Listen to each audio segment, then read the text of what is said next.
యుద్ధం మొదలైంది. కానీ అర్జునుడు రథం మాత్రం ముందర కదలలేదు. కృష్ణుడు చూశాడు వెనక్కి. ఏమైంది అని అడిగాడు. ముందు చూసినా వెనక్కి చూసినా అందరూ మా బంధువులే, అందరూ నా ఫ్రెండ్సే.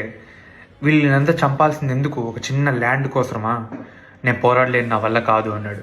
కృష్ణుడు అన్నాడు, నువ్వు నీ కోసమో వాళ్ళ కోసమో కాదు, ధర్మం కోసం పోరాడాలి. అది నీ డ్యూటీ. వాళ్ళ నీ వైఫ్ని అంత హ్యూమిలేట్ చేశారు, నీ కింగ్డమ్ని తీసేసుకున్నారు, అన్ని జరిగినా నువ్వు పోరాడనంటున్నావు. ఒక సిచ్యువేషన్ని క్షత్రియుడిలాగా హ్యాండిల్ చెయ్యి అన్నాడు. ఈ యుద్ధం గెలవడం కోసమో ఓడడం కోసమో, నువ్వు వాళ్ళని చంపడం కోసమో లేదా నువ్వు చావడం కోసమో కాదు. ఈ భూమిపైన మళ్ళీ ధర్మస్థాపన కోసం జరుగుతుంది.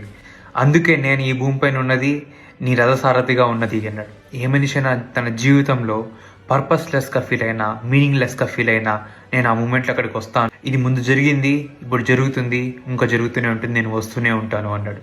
ఈ మాట వినిన తర్వాత అర్జునుడు తన ఫ్రెండ్ నార్మల్ పర్సన్ కాదని ఫీల్ అయ్యాడు. నువ్వు ఎవరు ఇంతకీ? నీ ఒరిజినల్ రూపం నాకు చూపించు అన్నాడు. అంతే, కృష్ణుడు తన విశ్వరూపం చూపించాడు.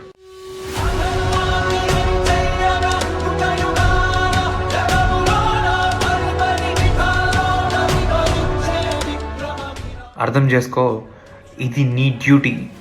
ఈరోజు నువ్వు యుద్ధం చెయ్యాలి. నీ కోసం కాదు, వాళ్ళ కోసం కాదు, ధర్మం కోసం యుద్ధం చెయ్యాలి. చెయ్యి యుద్ధం అన్నాడు. ఇంకా ఇలాంటివి తెలుసుకోవాలి అనుకుంటే ప్లీజ్ ఫాలో.